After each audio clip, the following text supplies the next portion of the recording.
seminar hosted by the Arab Organization for Human Rights in the UK. The title, The Gaza's Humanitarian Breakdown, Death, Displacement, and International Failure.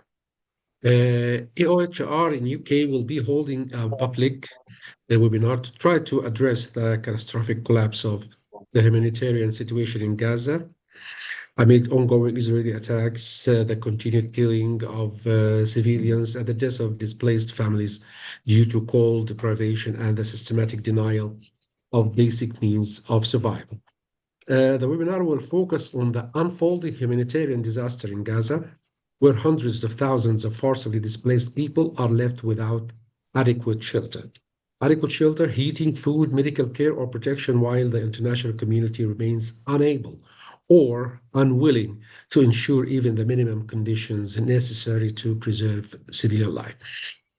Throughout this webinar, we will try to examine the realities on the ground, the legal humanitarian implication of the ongoing situation, and the broader failure of the international system to uphold its responsibilities towards the civilian population in Gaza. Now, without further ado, we'll start with our honorable speakers for today, and we're going to start with Dr. Nour Sharaf, who's joining us from Gaza Strip now itself. And she is an emergency physician, and we're really anxious to hear her contribution.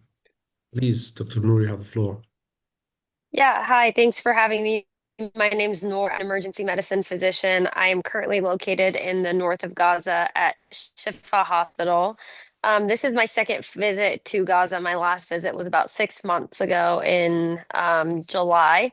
And at the time, I was also located at both Shifa Hospital and Aqsa Hospital. I did spend some time at Nasser, so I've been familiar with a couple of the big hospitals that we've kind of seen show up on the news frequently.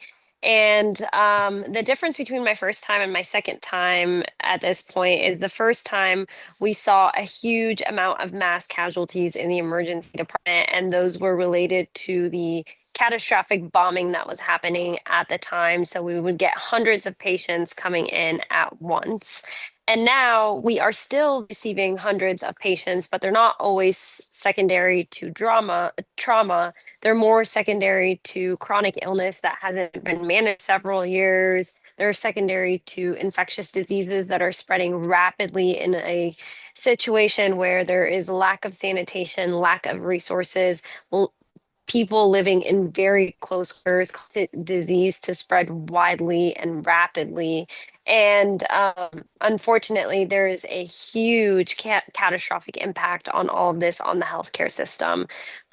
So, I work in the United States of America, and on average, a basic emergency department, maybe one that's typically like really busy, we'll see somewhere from like 100 to 120 patients per day. Here, our averages are around 850 per day. And these are patients who just haven't had access to healthcare in the past several years that are now coming in to seek immediate treatment.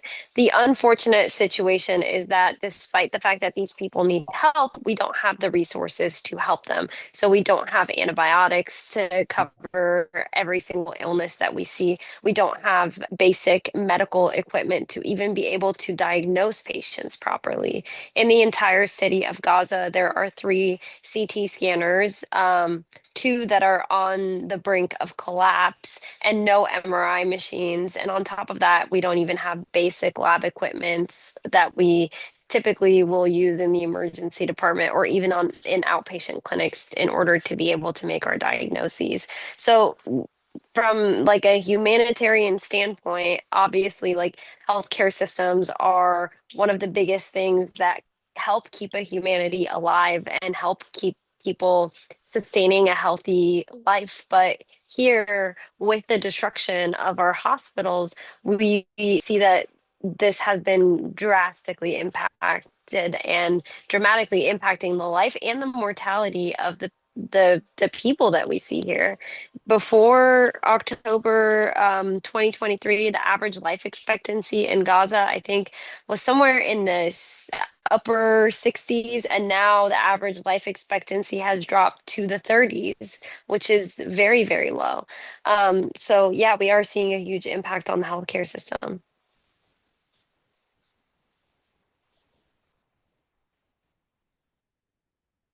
Thank you, Dr. Nour, for this contribution, and we will be back again to get more information from you. But now, if we can move and give the floor to Mr. Malik Ben Achour, because I think he has some commitments afterwards, so we can just take him. Dr. Malik, go ahead. Yes, can you hear me? Well, it's okay. I think your mic is just a computer mic. If you just make it a personal one. Is it better like this? Yeah, that's fine. Go ahead. Okay, great. Well, first of all, thank you for the invitation. I will talk with a lot of humility after Dr. Sharaf testimony, and I ask for your indulgence for my English. So I hope you will understand me properly. Well, the situation in Gaza, as Dr. Sharaf has just said, with a lot of courage, and once again, I want to express my profound admiration for her commitment.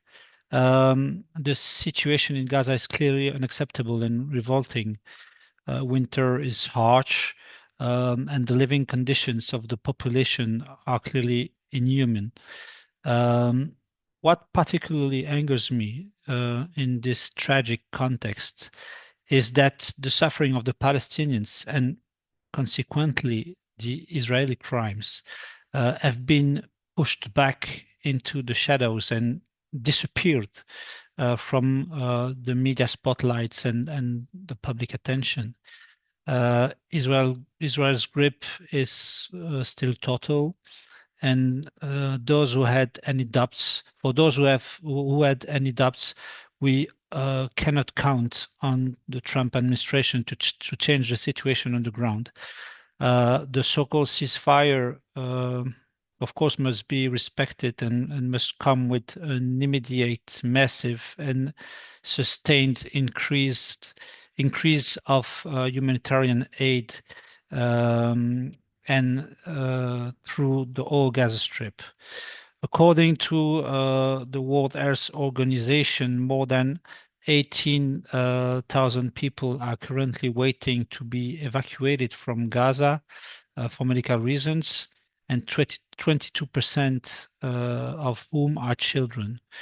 According to Ministry of Health records, more than 1,000 patients died while awaiting medical evacuation between July 24 and November 25.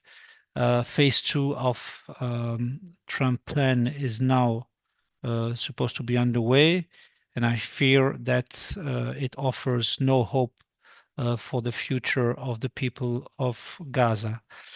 More than half of Gaza remains completely uninhabitable and inaccessible to people and humanitarian aid, as Gaza is effectively divided into an area controlled by Israeli forces. The yellow line defined in the ceasefire agreement and implemented by Israeli forces now divides the Gaza Strips in two. The line appears to be intentionally vague and is gradually moving westward, reducing the space available in Gaza, preventing residents from accessing healthcare, as many facilities are now located east of the line, and sometimes causing the forced displacement of people whose homes and shelters are suddenly on the other side of the line. What is particularly unacceptable is the way in which the Israeli authorities are taking advantage of the situation to dismantle the network of NGOs that support the Palestinian people. NGOs, as you all know, are under direct attack, and its staff are being directly targeted. Israel's refusal to register a large number of NGOs is a cynical attempt to prevent these organizations from providing aid to Gaza and, by the way, the West Bank, in violation of Israel's obligations under international humanitarian law.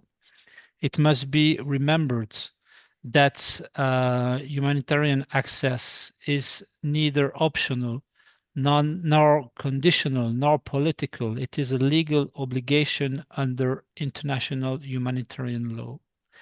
In general, Israeli authorities continue to control everything that enters the Gaza Strip. Restrictions on food imports, which remain in place today, created a famine in Gaza in July and continue to this day. The delivery of humanitarian assistance to 2 million people depends not only on the cessation of fighting. Roads, buildings, and civilian infrastructures are in a disastrous state, and the territory has been plunged into chaos following the dismantling of law enforcement agencies. Insecurity and the ban of UNRWA, the main provider of aid to Palestinians in Gaza, are major obstacles. The UN-led humanitarian coordination mechanism must be restored to ensure safe and impartial access to aid for those in need, wherever they are in the Gaza Strip. Thank you. Thank you very much, Zouhair Achour. Now we give the floor to Mr. Chris Gunness. Mr. Chris. Thank you very much indeed. And I would like to offer my admiration and respect for both of the previous two speakers. I have been asked to talk about President Trump's Board of Peace, which I believe is the latest manifestation of the failures of the international community to address the humanitarian situation in Gaza. The Board of Peace, as far as I'm concerned, is a smokescreen for the ongoing genocide against the Palestinians. It is a smokescreen for the ethnic cleansing, occupation, and colonial erasure of Palestine, and for apartheid and crimes against humanity, such as the deliberate use of starvation as a weapon of war. To be clear, these are crimes officially sanctioned by the Israeli government with the support of the United States, Germany, and the United Kingdom, and others, and the European Union, by failing to impose meaningful sanctions against Israel to prevent these crimes, is complicit. Trump's Board of Peace is genocide management, masquerading as peacemaking, deliberately designed to deny Palestinians the right to self-determination and their own state. It can only lead to further conflict. It is simply a matter of when. On the ground, the IGF, the Israeli genocide forces, are turning the yellow line that demarcates the more than half of Gaza they seized, occupied, and control into a physical border. The IGF is building earth mounds and other military infrastructure to create a physical separation between the Palestinian population forced to live in the unlivable western half of the Gaza Strip and the Israeli forces who occupy the east. At the same time, Israel is systematically destroying the few remaining Palestinian buildings. Rafah, a once thriving city that was systematically carpet-bombed, is being prepared to corral Palestinians into an area under full military occupation, an internment camp with high-tech surveillance such as facial recognition systems. This is ethnic cleansing under belligerent military occupation, in flagrant violation of international law and the advisory opinion of the International Court of Justice, which demanded Israel's illegal occupation end and that UN member states take action, such as imposing sanctions, to force compliance. Instead, we are seeing the occupation expand and deepen while UN member states, intimidated by Trump, do nothing. You will remember the pitiless call for an Amalek genocide in which the enemies of Israel were to be slaughtered, children, women, the elderly, the sick. It came from the wanted war criminal, now Trump Peace Board member Benjamin Netanyahu. True to this biblical injunction, the genocidal killing of defenseless Palestinians continues unrestrained. Nearly 500 people have been killed in Gaza since the so-called ceasefire in October. According to official figures, Israel has killed every single member of 2,700 families, with over 6,000 families left with just one sole survivor. Erasing a bloodline is not just a military tactic, it is demographic engineering in the service of genocide. 10 babies under the age of 1 have died from hypothermia and extreme cold this winter in Gaza, taking the total to over 25 since October 2023. According to local health officials, all those babies died while living in tents. Almost all of Gaza's residents are currently displaced, with 1.5 million people, 3/4 of the population, living in tents or temporary structures. Last month alone, over 30,000 tents were destroyed or severely damaged due to storms, leaving about 250,000 people with no shelter. Yet Israel is preventing caravans, temporary housing, and essential building materials from entering Gaza, claiming these are dual-use items which could be used by Hamas for military purposes. And although the IGF claims to facilitate the entry of nearly 380,000 family tents since the ceasefire, aid groups say this consisted mostly of tarpaulins, far from what is required, given that over 90% of the housing stock has been systematically destroyed by Israel. Meanwhile, in contravention of the International Court of Justice's provisional measures and the terms of the ceasefire, the Rafah crossing, Gaza's main transshipment point, remains tightly restricted. It was shut by Israel in May 2024.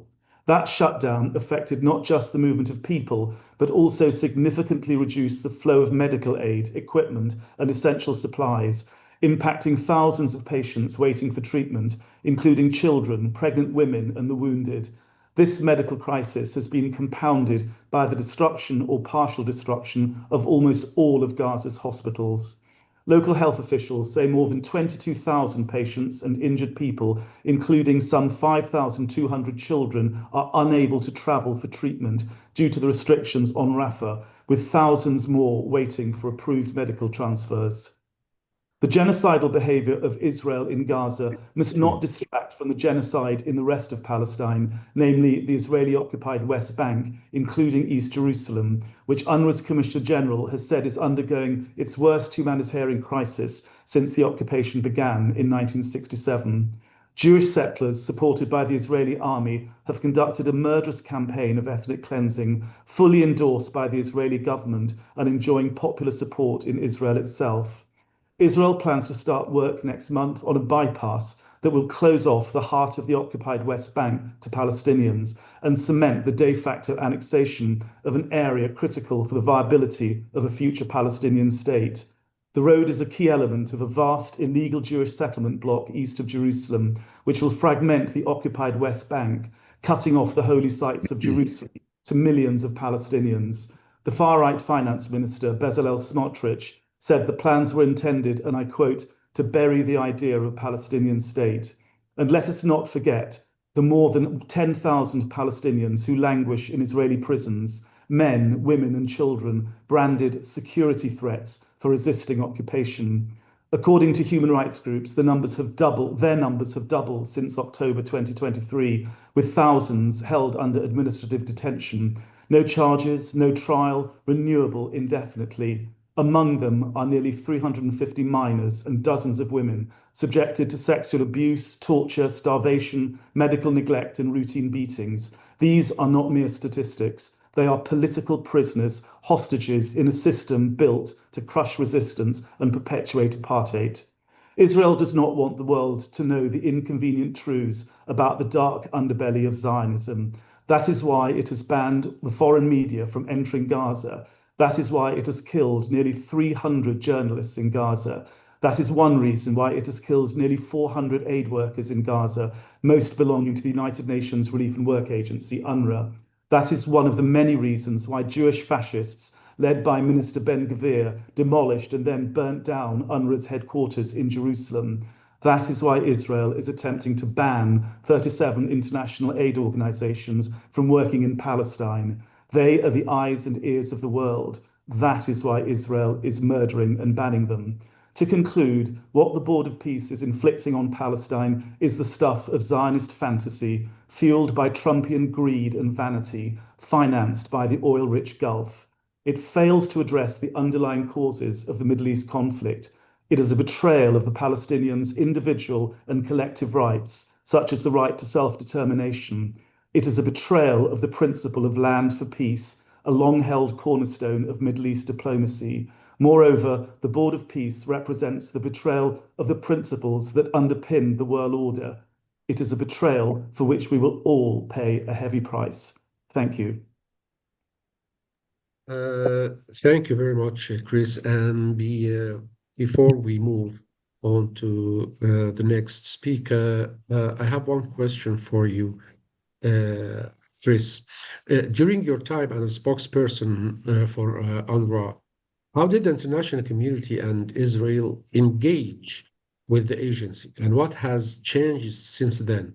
I mean, in your view, what shifts in political pressure, funding, access, or treatment of UNRWA have contributed to the current humanitarian collapse and the severe deterioration of conditions in Gaza?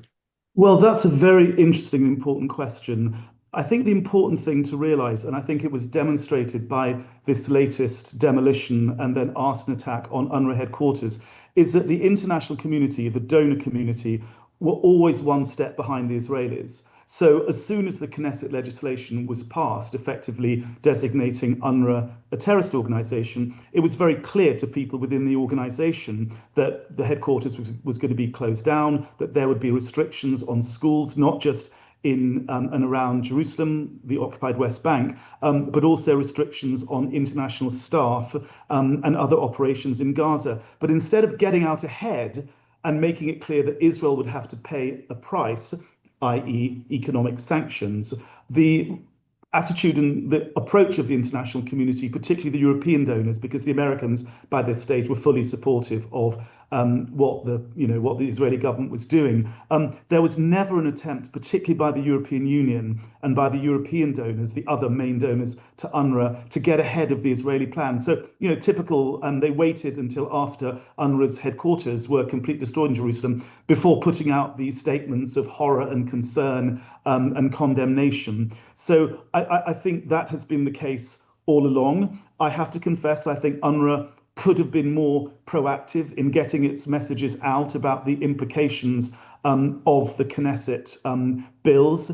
I think that, for example, in its public messaging, UNRWA could have been far stronger in condemning what is effectively a violation of the UN Charter, a violation of the United Nations Convention, which obliges Israel to give immunity to protect UNRWA headquarters. But I think most of all, what we have seen is the growing belligerence of the Trump administration. So even before, in the days of Biden, the State Department, which was UNRWA's interlocutor with the American government, they were never really supportive of UNRWA. They could see the writing on the wall. And then, of course, once the baton was passed to Trump, then all gloves were off. The House of Representatives, Congress passed legislation effectively banning American support for UNRWA.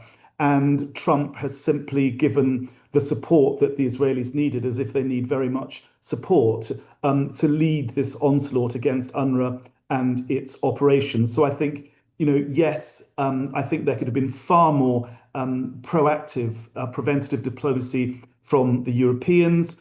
I think that actually they just rolled over and they're all intimidated by Trump, and UNRWA has paid a very, very heavy price. But more important, the refugees that depend on UNRWA's services have paid a very heavy price. And one last comment, at the basis of Israel's political and financial attack on UNRWA, now its operational attack, is the insane idea that if you get rid of the agency which gives services to what is now over 6 million refugees across the region, then somehow you get rid of these refugees magically and their right of return in some magical way disappears.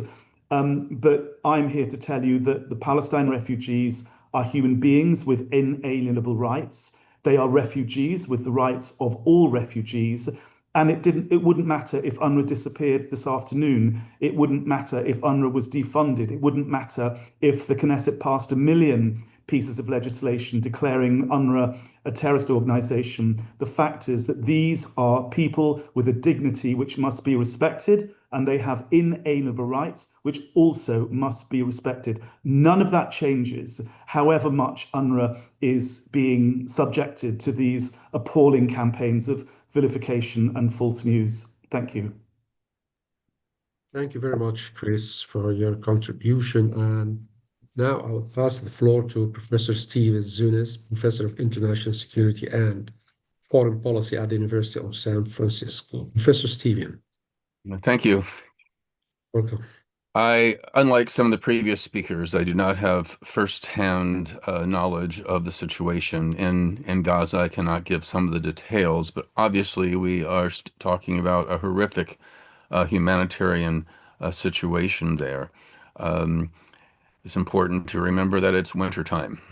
And while it rarely gets below freezing or get actually actual snow in Gaza, that, of course, if the temperatures are only in the single digits centigrade and it's raining, hypothermia can still be a very serious problem, especially as Israel refuses to allow, as required under the ceasefire agreement and basic humanitarian law, to bring in mobile units and other, housing, temporary housing that could save lives.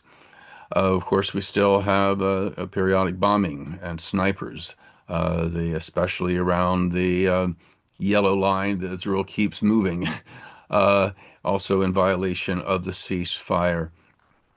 And indeed the refusing to allow in adequate food and temporary housing, the banning of UNRWA and the effective banning of 37 other humanitarian organizations. This is not just to prevent the word from getting out to the world about the humanitarian crisis, but this is a form of genocide itself. Let's remember, if we look at some of the modern genocides, if we look at Bangladesh in 1971, East Timor, other examples, much of the deaths were actually from starvation and preventable diseases. Genocide is not just those that are killed outright, by bombs or bullets or whatever. The media blackout, however, is indeed important. This is one that I think we keep needing to push. There's ever since the humanitarian crisis with the Kurds in Iraq at the end of the Gulf War in 1991, there's been something that's been called the CNN effect, which is to say that the world will respond if they actually see the images of the humanitarian consequences of war and repression. And some of you may have known that heard that outrageous statement that Hillary Clinton made about a month ago when asked about how younger Americans are far more critical of Israel than their elders. And she said, well, they rely on TikTok and other social media, and they're seeing phony, fabricated videos of Israeli atrocities and the like. And of course, not only is that obviously not true, it's disingenuous because, at no point did she say, well, if we don't like people relying on social media, why doesn't Israel let in professional international journalists to see for themselves? And so the fact is that you're having American politicians of both parties who are active in a cover-up of a genocide. And it's interesting how a number of these politicians kept saying, "Oh, the death toll was exaggerated." The mainstream media in the United States had to always use the qualifier, the Hamas-run health ministry or whatever, as if that alone would question the numbers. But just a couple of days ago, the Israeli government admitted that the 71,000 death toll from the bombing, from the snipers, from the violence, was indeed accurate. And they still deny that 80% of them were civilians or 85% were civilians, but the numbers, of course, are very real. And what's also disturbing, I don't want to go with the concerns about the Board of Peace were already addressed. But the fact that the United Nations Security Council essentially gave the so-called Board of Peace the authority to monitor the ceasefire was an incredible travesty. I don't blame them completely because it was kind of a bait and switch. The Board of Peace has ended up being, now their so-called charter has been released. It's more clear than ever that it's Trump's personal thing, that he can unilaterally make resolutions. He can unilaterally bring in or disinvite members. They have to pay him $1 billion to even join. I mean, it's really it's a racket from the day one. But the fact is that if you look at the history of Israeli-Palestinian conflict, whether it be Hamas or whether it be the Palestine Authority, whether it be Israel and Hezbollah, whether it be a Democratic administration or a Republican administration, it's always the Arabs' fault. I mean, the fact is that Arab parties have also violated ceasefire, sometimes also broken agreements, but not as much as Israel, but they have. But for the United States, it's never Israel's fault. It's always Hamas's fault, or the Palestine Authority's fault, or Hezbollah's fault, or whatever. And to entrust an American president to be the arbiter of this, it shows that it doesn't work. And that's why there's no Israeli-Palestinian peace, because the United States has this contradictory role of being the chief mediator, indeed the sole mediator. We keep pushing the UN out, while at the same time being the primary military, financial, and diplomatic supporter of the more powerful of the two parties. I mean, anybody who's taken conflict resolution or mediation or anything like that knows that that is recipe for disaster. It's not going to work. And now we have the tragic situation in Iran, both the horrific repression by the regime and now the threats of war, by the United States.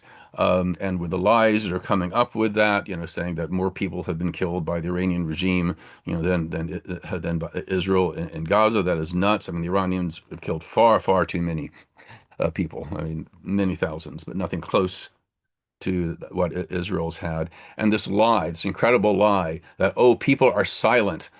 People who support the Palestinians are silent about Iran. That's not true. Greta Thunberg has been posting constantly about Iran. Mehdi Hassan, the American journalist, has been really pushing on Iran. Peter Beinart. The United Nations Human Rights Council has had a special session on Iran. Very, very critical. And this lie, that somehow that we don't, people like us don't care about human rights anywhere. That's not true. For me, this is not about Zionism, one state, two state. This is about international humanitarian law and how Israel is violating it, including the genocide treaty, including imposing apartheid. And it's not about ideology for me. It's about basic principles of international humanitarian law and the obligation of my government, the United States in particular, but other Western governments that have the power to ensure that this not go on anymore. And this is really what this is the critical question here, because the world is watching. If Israel can get away with all this, including genocide, other leaders prone to genocide or prone to other horrific means of oppression and violations of international legal norms feel that they too will have a blank slate. So there's a lot at stake here, and I really appreciate the organizers of this for bringing us together today to share these concerns. Thank you very much for this contribution, Dr. Stephen.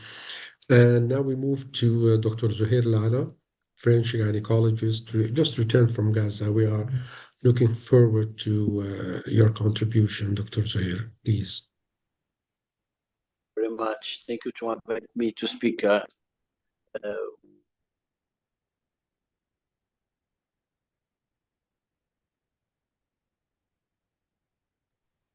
What happened, guys?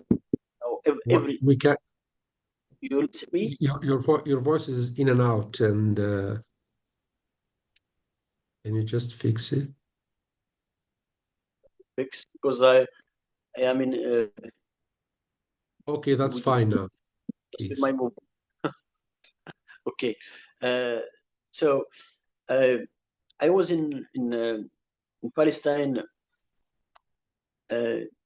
many times, and what happened now in Jenin and Cisjordania is a little bit less, but it's not so far from what happened in Gaza.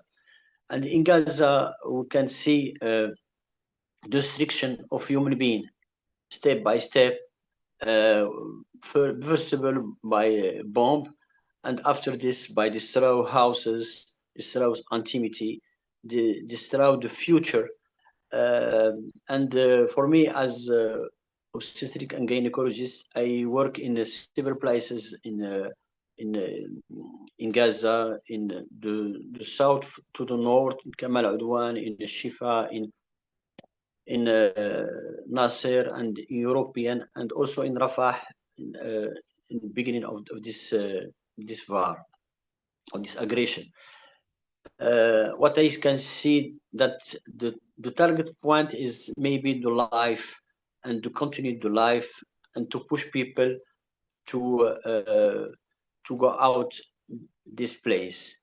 70% are refugee. So when we have before UNRWA, they take care from them, from their scholarity, from their health care. But now UNRWA is banished. So all these people now, they're out of system, out of help. A lot of them are not have enough money to buy in. Everything is expensive now in Gaza. Every price growing up, and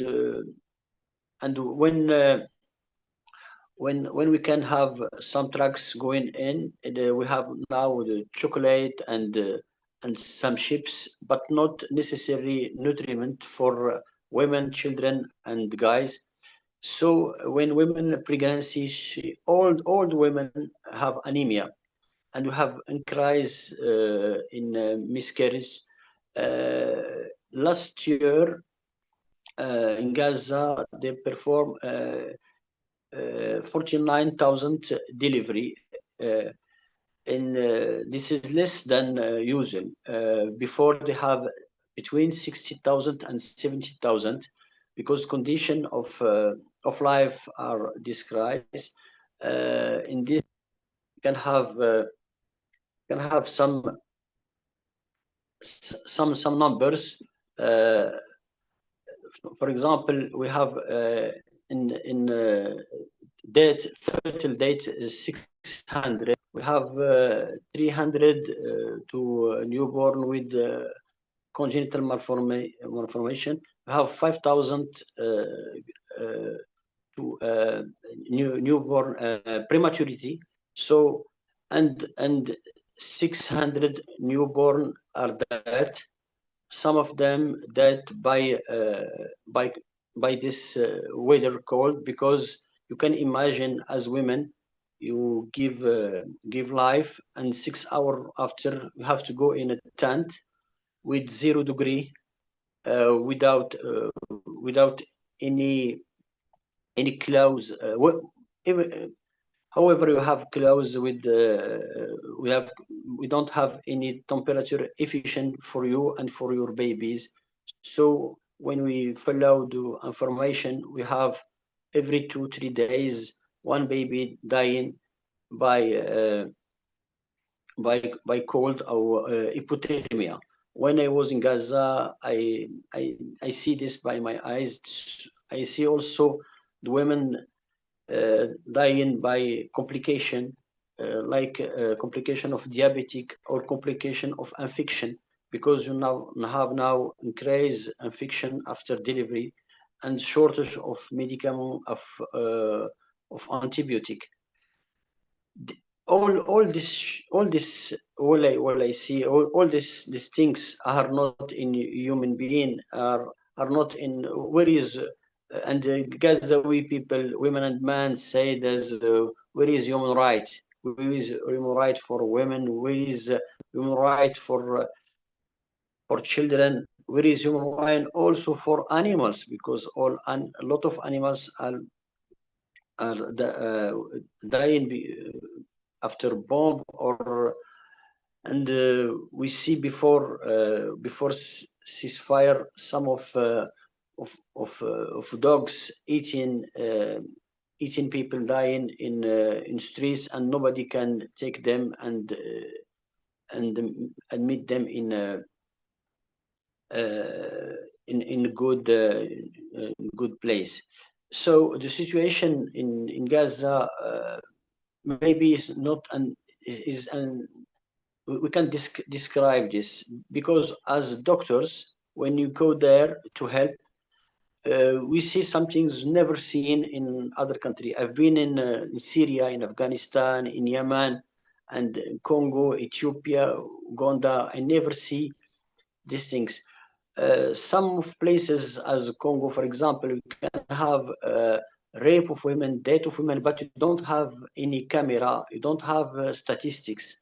Now here we have statistics, we have camera, we have social communication, but nobody move.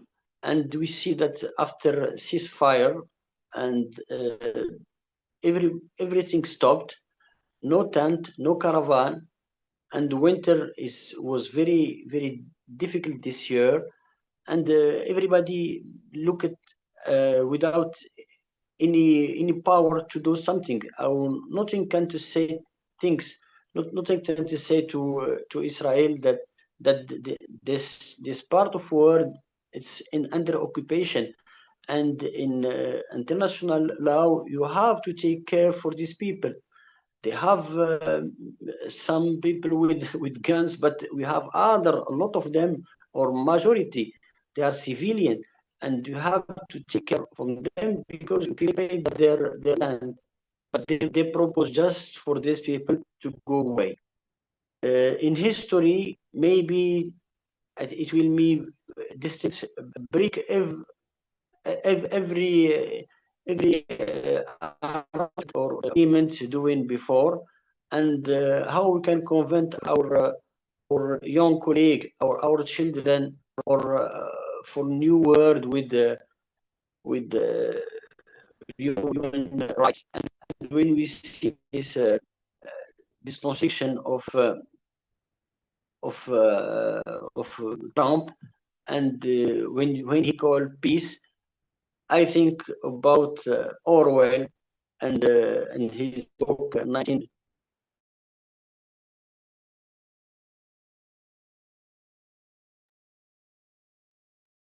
Dr. Zouhair, I think your picture is freeze now. Dr.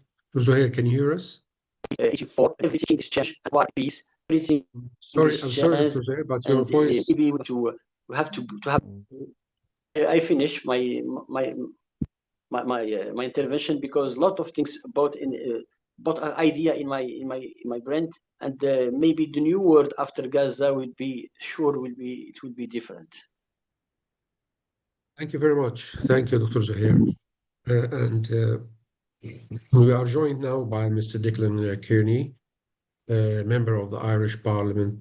Mr. Kearney, thank you for being with us. Thanks for your time. Mr. Kearney. You're most welcome.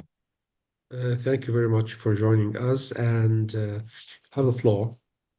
Thank you. Well, I would like to make 5 broad observations relating to the current situation, particularly in Gaza at this time, in the context of the responsibility which falls to the international community.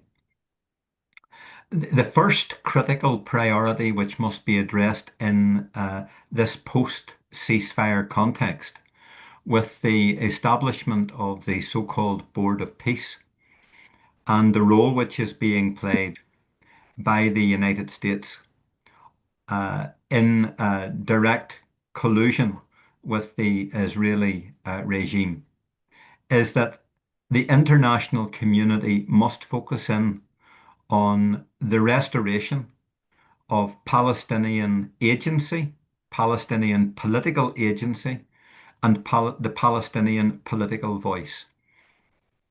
The Board of Peace Initiative, as it has been characterized, has effectively sidelined the Palestinian people and their representatives from having any substantive political role in this new context and setting and creating an influence, having an influence over the future direction of Gaza. So this is the first thing.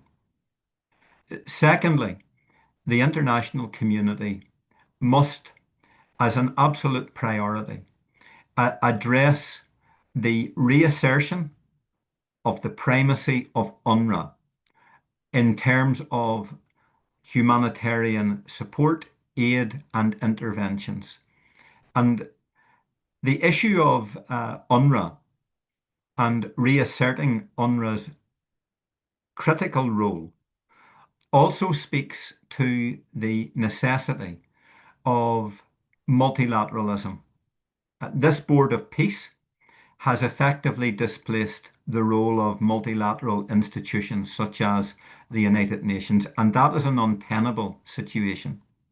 So secondly, I believe that the international community must now turn its attention to how the role of UNRWA is restored and that the effective influence of multilateral institutions such as the United Nations is given effect. And I understand in saying that the United Nations Security Council has played a very, very incapable role during the course of this war as a result of the exercise of vetoes. But nevertheless, the United Nations is the custodian of international law. And if international law is to mean anything in terms of its spirit and implementation, then the United Nations must be directly involved in what is happening in this period.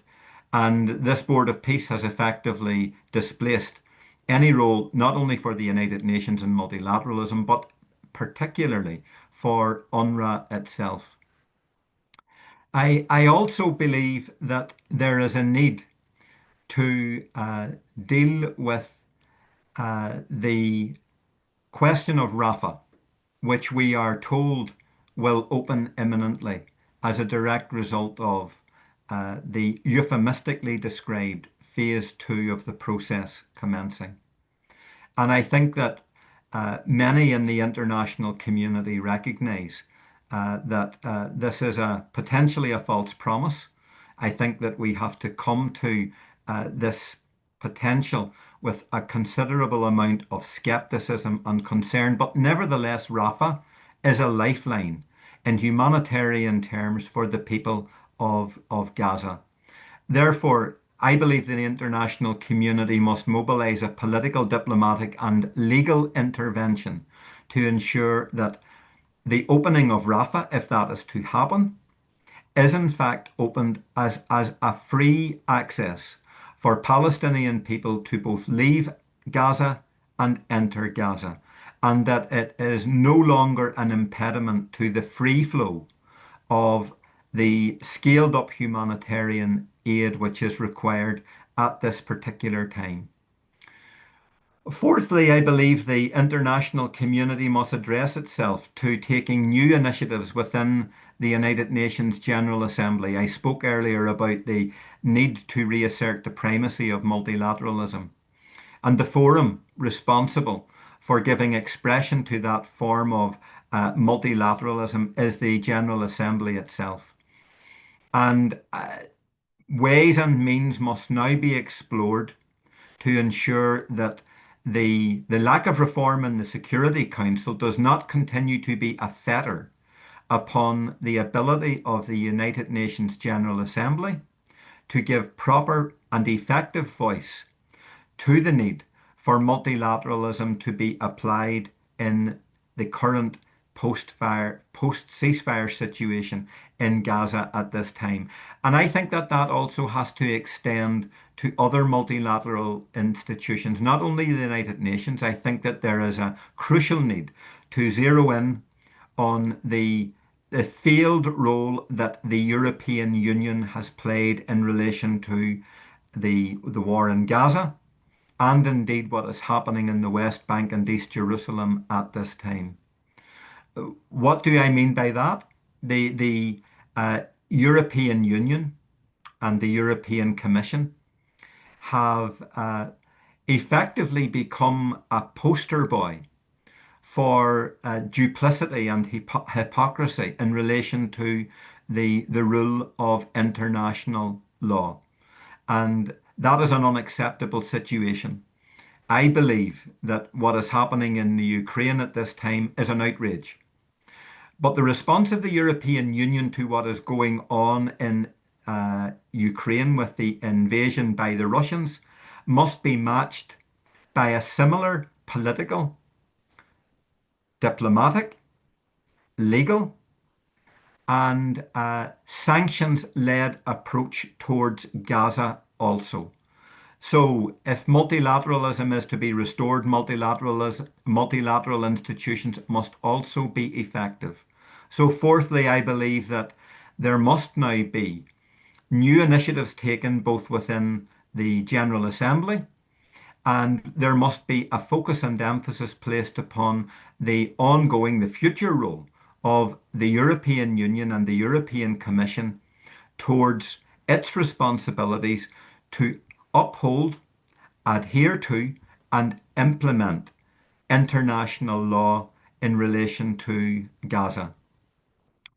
And finally, I believe that the international community at this time must take stock of the global solidarity initiatives that have been in place since the beginning of the war in Gaza. I believe, that is my perception, that since the so-called ceasefire was declared, with the onset of the so described Board of Peace, that the focus of international media has been deflected away from the ongoing humanitarian catastrophe in Gaza. We don't need to rehearse the scale of the humanitarian crisis which is taking place. We know it in plain sight. The people in Gaza are continuing to suffer in the most egregious way, denied the basic fundamentals, means of being able to live and subsist. And unfortunately, the scale of global solidarity activity, I think, has potentially reduced as a result of the deflection away of international media attention, and also other competing issues within the region and internationally, not least the role that is being played by the United States administration, and not only in the Middle East, but indeed throughout the Americas, with the ongoing and continuing threats to national sovereignty, precipitative trade wars, and threats against other Western powers indeed. So I do think that there is a need for us to reset and refocus on how we re-energize global solidarity at this particular time, so that the people of Gaza can be assured that they are not abandoned by global democracy, that we continue to see their suffering, that we hear their needs, and that we are committed to standing by them and doing whatever we can. My concluding remark would be this. When I speak about the international community, I am not only speaking of the onus and responsibility which is both political and moral, here in the West to act in the ways that I have described. Those 5 areas where I believe there must be renewed intervention and focus. So it's not only for the West, and those of us in the West have much more work to do to persuade, to activate, to demand that Western powers set aside their complicity and do the right thing. But the international community must be mobilized with the leadership of the Islamic and the Arab world, and also with the global South and the global East. So my appeal would be in calling for a reset of how we develop, how we expand and intensify global solidarity at this time, is that there is an urgent conversation among those Democrats and progressives, not only within the West, but within the global South and the global East, and also within the Arab and the Islamic world, to assess how we can work in collaboration in a new way, with a new reset, in relation to how the international community can stay engaged in a much more intensified way to not only highlight the continuing misery of the conditions of life in Gaza at this time, but to ensure that appropriate interventions are being taken, that we identify the strategic initiatives that are required to ensure that our sisters and brothers are receiving the aid and assistance that they require, that they are protected in the midst of the ongoing war which is being visited upon them, but also that the absolute imperative of Palestinian agency and voice is enabled and guaranteed. And this is the responsibility which rests with a global democracy, both within the Arab world, within the global North, the South, and the East. Thank you for your time. Thank you very much, Mr. Kaney, for this contribution. And now we move to Dr. Jeff Hopper, head of the Israeli Committee Against House Demolition. Dr. Jeff, sorry for keeping you that long, and please, you have the floor. No, thank you for inviting me, and I very much appreciate and honor the remarks of the people before me, and especially, of course, Dr.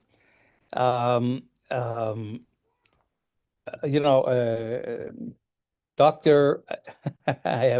Sharaf, who's still in Gaza and doing her work, but also all the other medical people. I mean, it's super important, of course, to keep the focus on the humanitarian crisis, not, suffering, the death, the very stark realities of Gaza. It's very important. People's lives are at stake, literally.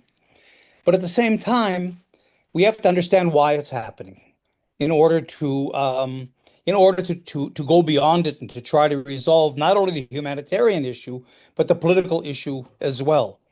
And here, as we all know, unfortunately, appeals to international law simply don't work. International law is a wonderful corpus of laws about everything, and including all the human rights and rights of you have the Geneva Convention, of course, that covers the rights of people in Gaza, all kinds of international laws about human dignity and restricting what militaries like Israel's can do. Unfortunately, there's no enforcement of all of that. And so at some time, we have to go beyond appeals to human rights and that really have no leverage, no traction in the international community, and really we have to be political.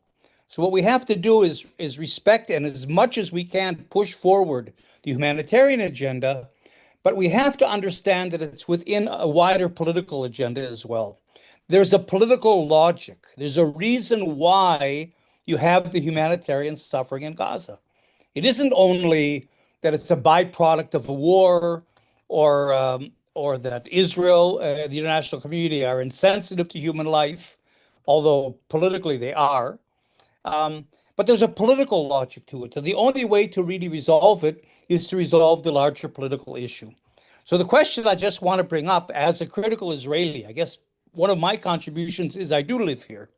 And I'm able to see from the inside the logic of it all. We can ask the question, why do we have this humanitarian crisis? Why are the people suffering? Why is nobody relating to the suffering of the Palestinians? And what I want to suggest is a couple of things really briefly. First of all, we have to understand that Israel is a settler colonial project. The whole purpose of Zionism is to Judaize Palestine, to turn Palestine into a Jewish country. And that's largely happened. The West Bank is really now, as has been mentioned before, is being Gazified. That's a term that the Israeli Ministry of Defense uses. With the attacks in the refugee camps in the north, now attacks in Hebron, attacks of settlers in the army on farmers and townspeople of Area C. All of that is going on. But a precondition for Israel taking over and normalizing its Judaization of Palestine and its settler colonial project is that it has to pacify all resistance. Settler colonialism wins. Palestine will become Israel after the land's been taken, the Palestinians have been displaced, replaced by Israeli Jews, and then the settlement project and Israel itself normalized by Saudi Arabia, the Arab world, much of the Muslim world, the United States, and so on. That normalization is coming down the pipeline in the Abraham Accords. But what is really needed in order to do that, in order to normalize, is a period of industrial quiet. And that's why you have, I think, the war of the last 2.5 years in Gaza. It's a pacification campaign that's intended to stop, to break all Palestinian resistance. And when Netanyahu talks about total victory, that everybody laughs at, people say to him, "What do you mean? The last person who thinks like a Hamas person holding a pistol you're going to kill?" And the answer is yes. All resistance, as long as there's a hint of resistance, Israel has not pacified the situation, and therefore normalization can't go ahead. So we have to understand that the scale and the cruelty of this humanitarian of this genocidal attack on the Palestinians is intentional, and the message is, you either submit or die. That's really the message to the Palestinians. Now, the second part of that, of course, is Gaza has been made uninhabitable. So I don't care what Trump's plan is, what Jared Kushner's plan is. There's a very good chance it can't be done anyway, because the groundwater is polluted. Half the place is under radiation from depleted uranium. The concrete, the millions of tons of concrete are all acidic and destroy the soil and the water. The crops have been destroyed, the soil has been destroyed, and so on. The sea is completely polluted from all the sewage. And so really you have a situation not merely of clearing somehow the rubble and then rebuilding this tourist site that Jared Kushner wants to build, but there really is, and I think this was Israel's intention, to make Gaza uninhabitable. And the reason for that is twofold. There's too many Palestinians in Gaza. Israel wants the West Bank. Israel does not want Gaza. There's too many Palestinians. It has no interest in Gaza. It doesn't need the seacoast. And so what it's trying to do is wash its hands of Gaza.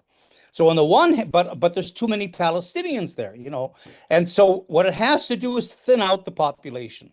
It's really genocide. So part of it is the killing, but part of it is the forced transfer. This idea of resettling Palestinians from Gaza in South Sudan or other countries that would take them is not dead. There are active negotiations supported by the United States with tremendous financial and military benefits for these countries, like Somaliland. This, I think, is one of the bases between Israel's recognition of Somaliland, is to have a place to dump the Palestinians, or 2 or 3 places to dump them. So in other words, the idea is that Gaza will never be inhabitable again. It'll have maybe a small population, maybe a staff population that will support Jared Kushner's corporate town, for tourism on the seacoast. But basically, that Gaza has been destroyed. It can't support a population. And therefore, what Israel wants is that it wants military control of Gaza, but it does not want to govern Gaza. And therefore, it's willing to pass it on to Trump or Kushner or Saudi Arabia or whoever. But at the same time, it does not want Gaza to be connected to the West Bank in terms of any political solution. You see? And so this, I think, is the reason for this humanitarian crisis, that it pacifies the population, it thins out the population, and it makes Gaza manageable so that it can be passed on to even corporate hands or whatever. It is not a security risk to Israel. But at the same time, this is Israel's concern, of course, is that the Palestinian Authority not have really a role in Gaza. That's why it's so upset about this technocratic committee that the Board of Peace has set up. So in other words, what we have to really do if we want to resolve the humanitarian crisis is to understand that it exists for a reason. And there's a political logic. Have the big political picture. And then we have to say to ourselves, okay, how then do we resolve the issue of Gaza itself in the framework of resolving the whole Palestinian issue? Because the Palestinians in the West Bank, again, are becoming Gazified, and not try to relate to the humanitarian crisis in Gaza in isolation. So we have to, I think, be political alongside, the tremendous humanitarian preoccupation we all should have. So thank you. Thank you very much, Harper. And now I have a question for everybody, all the speakers, whoever wants to answer it. The question is, how the global repression of pro-Palestine voices through smear campaigns, accusations of anti-Semitism, and visa restrictions, has that played a role in enabling the deepening humanitarian crisis in Gaza?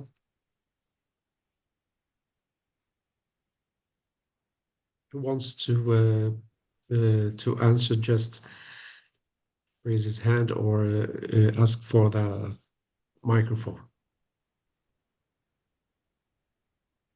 Mr. Zunes, Yeah. Go ahead. Yeah, so this has been particularly a serious problem here in the United States, and it has been, and including on university campuses. My campus, fortunately, not too bad. We've got a fairly enlightened leadership. It's a Jesuit university, actually, so there's a strong sense of support for social justice here, but certainly elsewhere. And I think what's really interesting to note is that the suppression is not just people who are explicitly anti-Zionist, are not just people who defend or rationalize for Hamas. We are talking about, frankly, kind of mainstream liberals, who are simply saying that, these are war crimes. This is apartheid. This is genocide. This is wrong. And I mentioned the lies about, saying that these folks who were, that were, opposing oppression around were somehow being silent or whatever. And also this myth, that, well, since you're not protesting Iran as much as you're protesting Israel, you must be anti-Semitic. Well, the United States is not supporting Iran. I mean, everybody has a specific obligation if their own government is culpable in repression to speak out, more so. Same during the Cold War. Communism did some terrible things, but U.S. wasn't supporting communist regimes. We were supporting these right-wing dictatorships and their death squads, and that's why we were protesting them more. So what this is that, and what's really interesting, if you look at this, it is not just AIPAC, not just the pro-Israel lobby. These are folks who want to silence any dissent against American support for any allied regime. If you look at the anti-boycott laws, that try to undermine BDS, the main backers are not the pro-Israel groups. but it's groups like ALEC, the American Legislative something Council, I can't remember, but it's a big business group because once they ban BDS protests, and this has already happened in Texas, they'll ban boycotts of gun manufacturers, ban boycotts of carbon polluters, etc. So the suppression here is part of something much bigger. And yes, you have right-wing Zionist groups that are pushing it, to be sure, but it's much, much bigger, and that's why it is so dangerous. And that is one reason that Israel is getting away with a lot of what it's getting away with.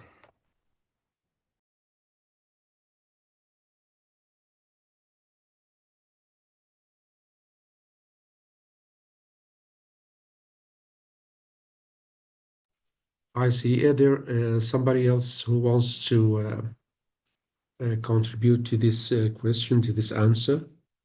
I mean, the situation in Gaza.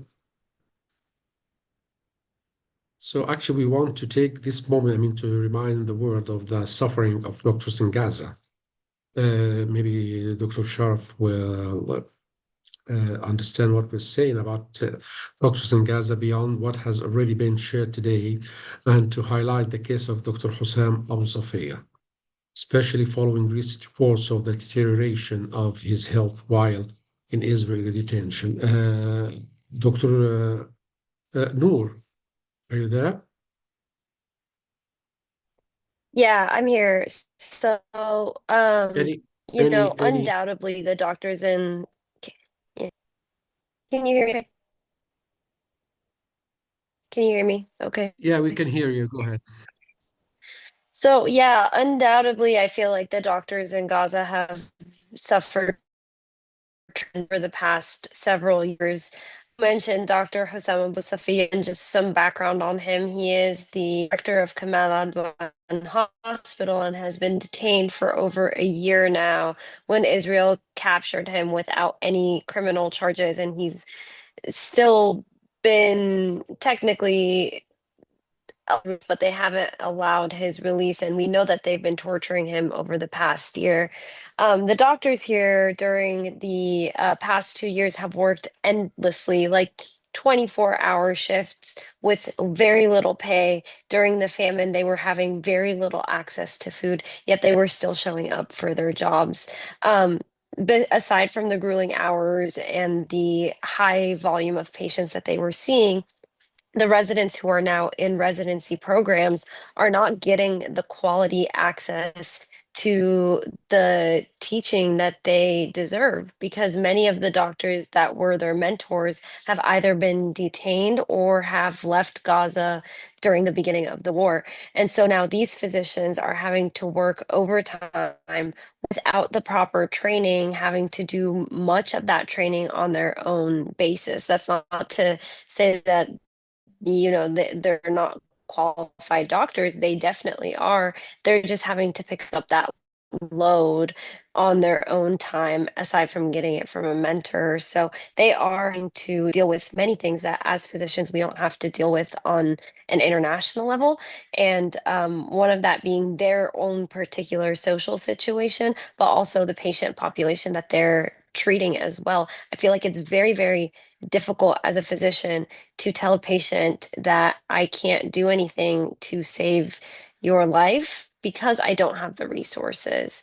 And that's a difficult thing to say, because we know that by all means, some of these patients should survive. They just don't end up surviving here because of the lack of resources. And that's a very difficult thing for physicians to process. Thank you, Dr. Sharaf. I think this was very important for us to remember. Dr. Hussam Abu Safia, especially in this context of today.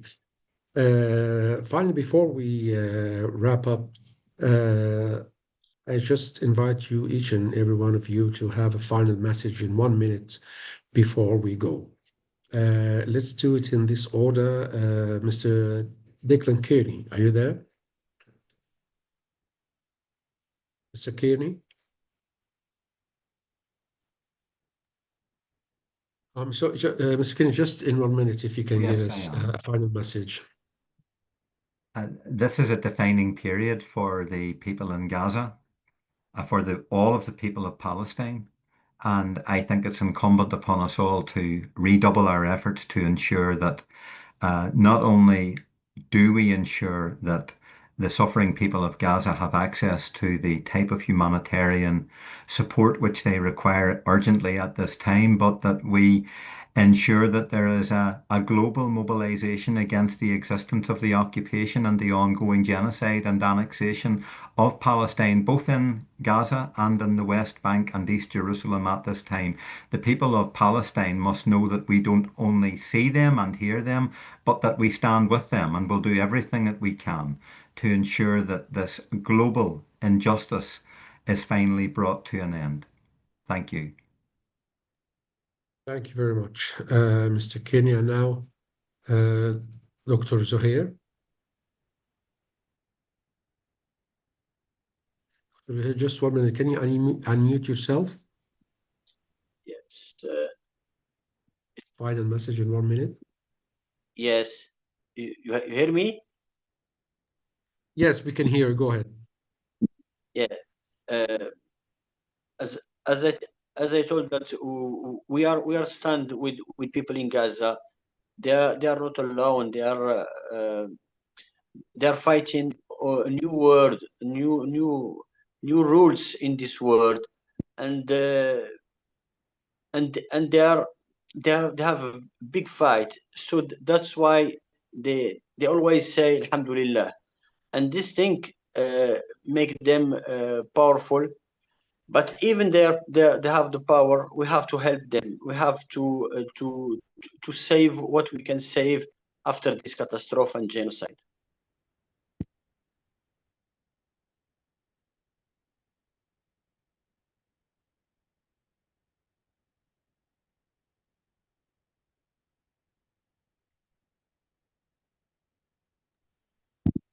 Mr. Jeff Harper, please, you have 1 minute for a final message. Okay. Well, we've talked a lot about Palestinian agency. And of course, we can't forget, the whole framing of this is, first of all, a humanitarian crisis. But Hamas is portrayed, of course, as a terrorist organization that must be disarmed and de-radicalized and so on. And I think what's being forgotten is, for whatever excesses they went to, Hamas is a resistance organization. And again, as long as there's resistance, Israel can't normalize its takeover of Palestine. So that on the one hand, we have to deal with a reframing. We have to put the framing back to the fact that, hey, this isn't simply a war against a terrorist organization. This is an ongoing colonial attempt to take over another people's country, and that we have to respect the resistance. The resistance also has to obey certain rules, but we can't allow it to be depoliticized and the whole discussion depoliticized. And at the same time, of course, Palestinian agency exists. The leadership exists, on the ground and politically in universities and other places, except the Israeli suppression, and this is why we have to always connect Gaza to the West Bank, is so intense today that it's almost impossible for Palestinians to meet, to share political ideas, even to put up a critical post on Facebook will get them arrested.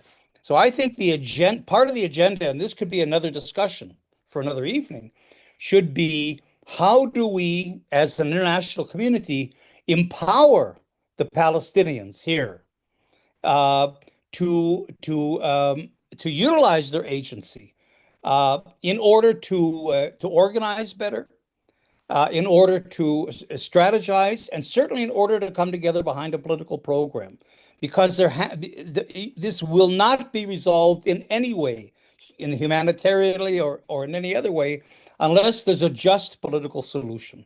And in order to have that, it has to be a Palestinian-led liberation movement.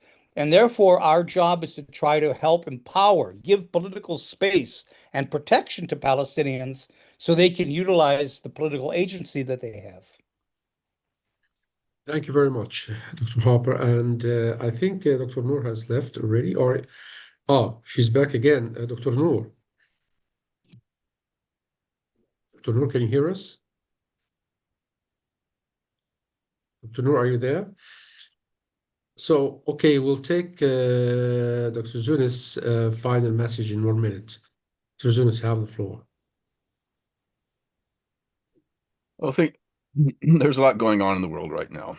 I mean, here in the United States, we're distracted by, some incredible repression at home, and it's very familiar. We had in the past couple of weeks, we've had two, non-violent, activists gunned down, falsely claiming that they were terrorists. And blocking any kind of independent investigation of what happened to them. I mean, obviously it's very familiar for those who follow things in the West Bank and elsewhere. Certainly not in the scale, but it does remind us that some of what we're doing and supporting overseas is indeed coming home.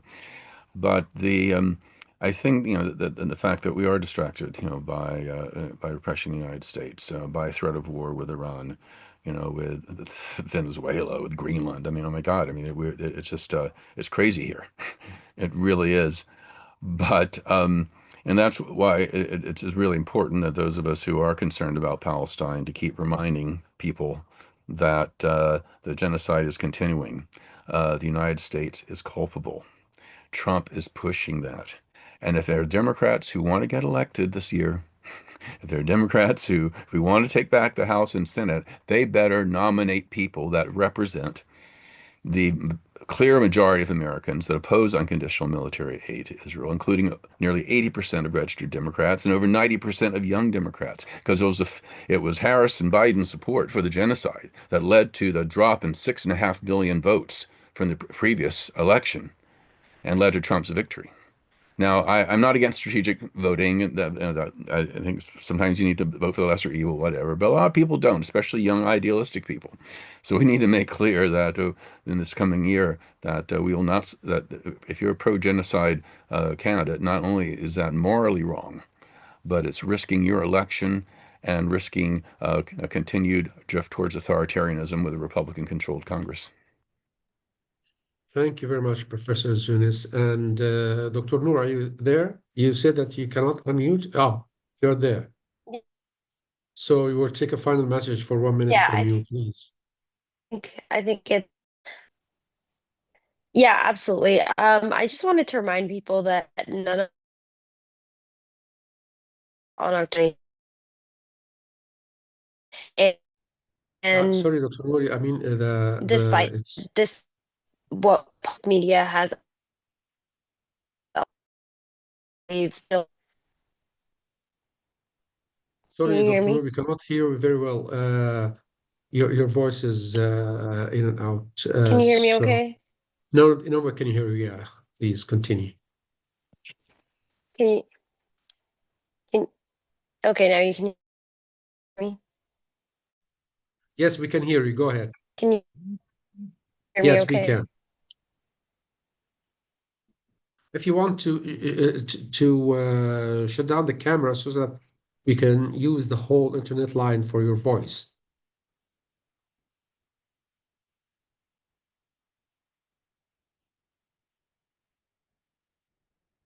I think Dr. Nour now is frozen, of course, because of the internet status in Gaza, which we understand very much, and we thank her very much for being with us, or could even share it with us from Gaza. And at the end of this webinar, I would like to thank each and every one of you for being with us and who has taken part either by listening, speaking, or even watching or commenting. Thank you very much for your precious time and valuable input, and we hope we will meet in the next meetings. Thank you very much, and have a good day.